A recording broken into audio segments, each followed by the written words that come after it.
নমস্কাৰ, মোৰ নাম শ্ৰী দেৱনাৰায়ণ শৰ্মা। মই এটা স্বৰচিত গল্প আজি আপোনালোকৰ আগত পাঠ কৰিব বিচাৰিছো। গল্পটিৰ নাম হৈছে গৌতমৰ পুনৰ মিলন। আকৌ কৈছো, গৌতমৰ পুনৰ মিলন। গল্পটিত যদি কিবা ভুল ভ্ৰান্তি হয়, আপোনালোকৰ পৰা ক্ষমা মাৰ্জনা পাম বুলি আশা ৰাখিছো। দুয়ো কথা পাতি পাতি বিদ্যালয়ৰ অভিমুখে গৈ আছে।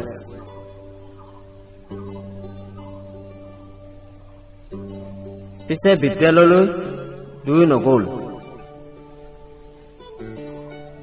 তেওঁলোক সেইদিনাখন বিদ্যালয়লৈ যাবলৈ ইচ্ছা নকৰিলে। তেওঁলোকৰ নাম হৈছে চম্পা আৰু কাঞ্চন। চম্পাই কলে, কাঞ্চন, আমি অকমান এই গছজোপাৰ তলতে জিৰণি লওঁ নেকি বাৰু? কাঞ্চনে কলে, হয় দিয়া, তুমি ঠিকেই কৈছা, আমি অকণমান গছজোপাৰ তলতে জিৰণি লওঁ। গছজোপাৰ তলত জিৰণি ললে আমাৰ গৈও ভাল লাগিব। চম্পাই কলে, হয় দিয়া, পিছে অকল মনে মনে বহি আমি জিৰণিকে ল'ম নে? দুয়ো আমাৰ আগৰ কথাখিনিকে পাতো আহা। কাঞ্চনে কলে, ঠিকেই কৈছা তুমি। পিছে কোৱাচোন, এতিয়া তোমাৰ আৰু গৌতমৰ ৰিলেশ্যন কেনেকুৱা? চম্পাই কলে, কাঞ্চন, তুমি গৌতমৰ কথা মোক সুধিছা ভালেই। মই গৌতমৰ কথা ভাবি ভাবি বৰ মনটোত দুখ পাওঁ, কাৰণ গৌতমে মোক আজিলৈকে বুজিয়েই নাপালে। কাঞ্চনে কলে, চম্পা, কথাবোৰ তুমি কিয় তেনেকৈ ভাবিছা? গৌতমে তোমাক বুজি পাব। সি কিবা বুজি নোপোৱা ল'ৰা নহয় নহয়। সি এদিন নহয় এদিন বুজি পাব। আৰু তাৰ কিবা এটা ভুল হৈছে, সি তোমাৰ ওচৰত তথা তুমিওতো নিজৰ ভুল বুজি পাব লাগিব। চম্পাই কলে, কাঞ্চন, মোৰ জীৱনটো মূল্যহীন। মোৰ জীৱনটো এই মায়া বজাৰ বিক্ৰী কৰিবলৈহে আহিল। কাঞ্চনে কলে, চম্পা, তুমি কিয় তেনেকৈ কৈছা? তুমি ইমান অধৈৰ্য নহবা। মই কৈছো চাবা, তোমাৰ গৌতমৰ লগত এদিন নহয় এদিন পুনৰ মিলন হব। চম্পাই কলে, জানো কি হয়, পিছে এতিয়া আমি যাওঁ বলা। কাঞ্চনে কলে, ঠিকেই কৈছা, আমি এতিয়া ঘৰলৈ যাওঁ, বিদ্যালয়লৈ আৰু নাযাওঁ, বহুত দেৰি হৈ গল। বলা চম্পা। কাঞ্চন, বলা। ৰাতি দুয়ো দেৰি হোৱা দেখি মাকে সুধিলে, কাঞ্চন, ৰবাচোন ৰবা, এই চম্পাই কিয় ইমান দেৰি কৰিলে? মোক সঁচা কথা খুলি নকয়, তুমি পিছে কোৱাচোন। খুৰীদেউ, চম্পাই আপোনাক কথাখিনি কয়, কিন্তু আপুনি হেনো বিশ্বাস নকৰে। মই কৈছো শুনক, আজি আমি বিদ্যালয়লৈ যাবলৈ লৈছিলো, বিদ্যালয়লৈ আমি নগলো। আমাৰ কিবা এটা আজি ভাল নালাগিল। আমি গছজোপাৰ তলতে জিৰণি ললো আৰু দুয়ো আমি আমাৰ মনৰ কথা পাতিলো। ঠিকেই কৈছা, কেতিয়াবা কথা পাতিব লাগে, সেইটো একো ডাঙৰ কথা নহয়। পিছে আজি তোমালোকৰ কিবা এটা ভাল লগা নাছিল। সদায় তোমালোকে ক্ষতি নকৰিবা দেই। খুৰীদেউ, আমি এদিনো ক্ষতি নকৰো, কিন্তু আজিহে ক্ষতি কৰিছো। একো নাই, একো নাই, মানুহৰ এদিন দুদিন ক্ষতি হোৱাটো একো নহয়। পিছে এতিয়া তুমি ঘৰলৈ যোৱা নে? খুৰীদেউ, মই ঘৰলৈ যাওঁ। যোৱা যোৱা। চম্পাই কলে, মা, এতিয়া শুনিলা, তুমিতো মোৰ কথা বিশ্বাস নকৰা। মাকে কলে, নহয় মই তোমাৰ মাহে, মইহে কৈছো কথাখিনি। চম্পাই কলে, যোৱা, তোমাৰ লগত কথা নাপাতো। চম্পাই অভিমানী মনেৰে ভিতৰলৈ সোমাই গল। মাকে তাইলৈ চাহ ঠিক কৰিবলৈ আৰম্ভ কৰিলে। এনেতে তেওঁলোকৰ চম্পাৰ এজন সম্বন্ধীয় ককায়েক পৱন তেওঁলোকৰ ঘৰলৈ হঠাৎ আহিল। পৱনে মাজে মাজে আহে, কিন্তু বহুদিন হল তেওঁলোকৰ ঘৰলৈ অহা নাছিল। হঠাৎ বহুদিনৰ মূৰত চম্পাহঁতৰ ঘৰলৈ আহিল। মাকে দেখিলে, পৱনচোন, আহা আহা। খুৰীদেউ, মই বহুদিনৰ মূৰত অকমান আপোনালোকৰ ঘৰলৈ আহিলো। আহা, এই ড্ৰয়িং ৰুমতে বহাই আহা, বাহিৰত নালাগে বহিব। খুৰীদেউ গৈছো। পিছে চম্পা নাই নেকি? এই অকমান আগত আহি সোমাইছেহি, তাইলৈ মই চাহ ঠিক কৰিছো। ঠিকে আছে। চম্পাই কলে, কোন মা? পৱন ককাইদেউ আহিছে নেকি? এতিয়া মোক কোনে মা, মই বহুত ভাল লাগিছে। তাৰপিছত হ'ব তুমি ভৰি হাত ধোৱা, ককায়েকজন আহিলে বুলি তোমাৰ একদম ইমান উধাটো খাই যাব নালাগে। চম্পাই কলে, যাব লাগিবতো, ককায়েক ভনীয়েকৰ কিমান মিলন তুমি জানা। মাকে কলে, ঠিকে আছে, তুমি ভৰি হাত মচি লোৱা আৰু একেলগতে তাত বহাগৈ যোৱা। মই চাহ দুইলৈ নিছো। পৱন ৰবা, চাহ খাবা। এয়া চাহ তোমালৈও হব। খুৰীদেউ মই চাহ খাইছিলোৱে। পিছে কৈছা যদি দিয়ক বাৰু। চম্পা আহা, আমি দুই অলপ কথা পাতো। মাকে কলে, এয়া চাহ খাবা দেই পৱন। চম্পা, তুমিও খাবা। থক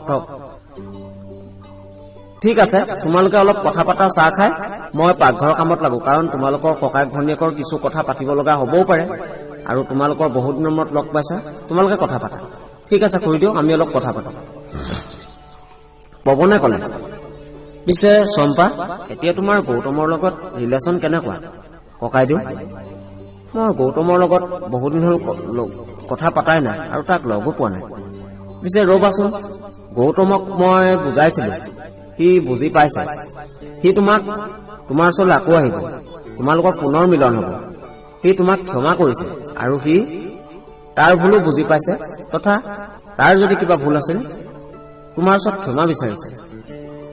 চম্পাই কলে, ককাইদেউ, মইতো তাক কেতিয়াবাই ক্ষমা বিচাৰিলো আৰু সি ক্ষমা কৰা নাছিল। মইতো তাক কেতিয়াবাই ক্ষমা কৰিলো। কৰিব, ইমান অধৈৰ্য নহবা, তোমালোক দুয়ো পুনৰ মিলন হব। মই কৈছো নহয়, তোমালোকৰ পুনৰ মিলন হব। গৌতমকো কৈছো, আজি তোমাকো কৈছো। ঠিকে আছে ককাইদেউ, আপুনিতো মানুহৰ বহুত উপকাৰ কৰিছে।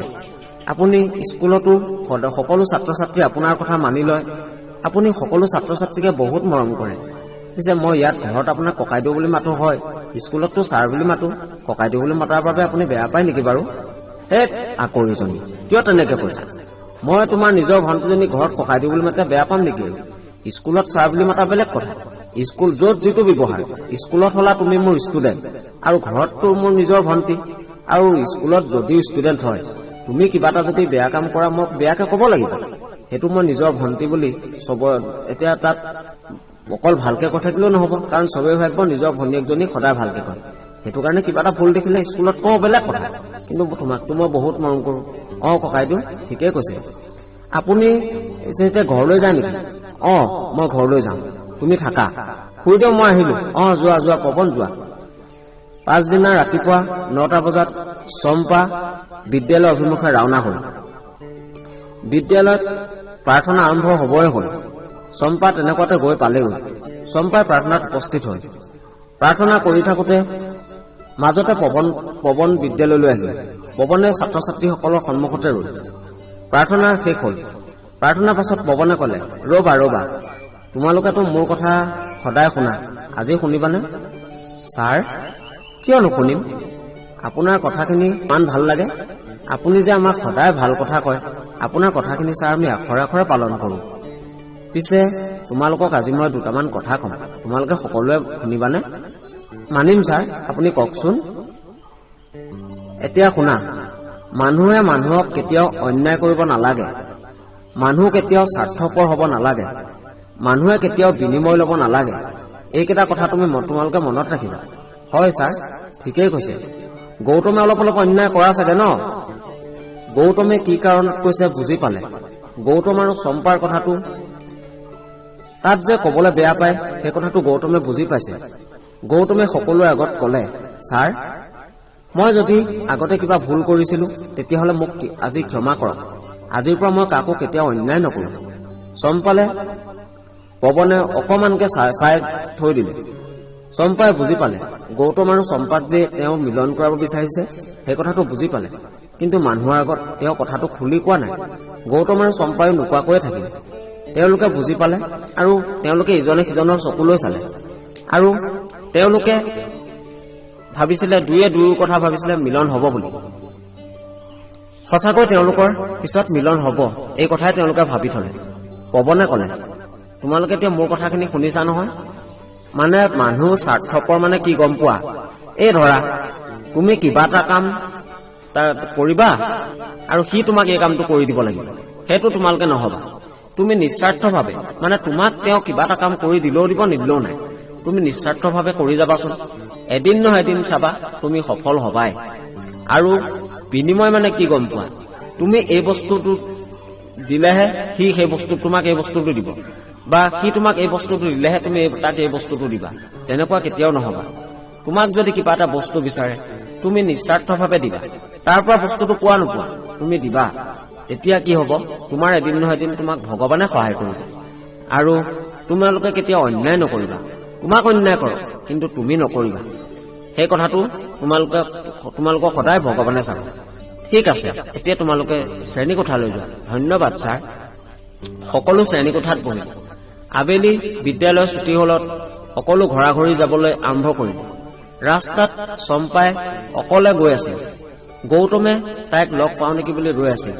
সঁচাকৈ গৌতম আৰু চম্পা দুয়ো লগ হল। গৌতমে চম্পাৰ হাতখনত ধৰিলে। চম্পাই কলে, ৰবা মই ৰৈছো নহয়, অকমান আঁতৰত ৰোৱা। ঠিকেই কৈছা। এই বুলি চম্পাই বেগৰ পৰা চিঠি এখন উলিয়াই গৌতমৰ হাতত তুলি দিলে। চিঠিখনৰ শেষত লিখা আছিল, মই তোমাক ক্ষমা কৰিছো, কিন্তু মোৰ ভুলৰ বাবে তুমি মোক ক্ষমা কৰা।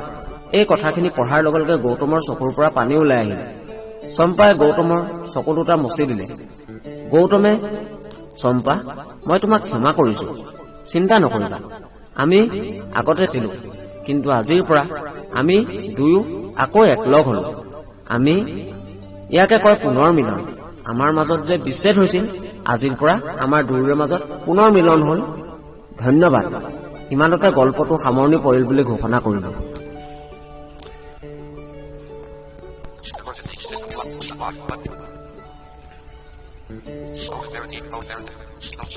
Okay, but voiceover. Start recording. But please stop.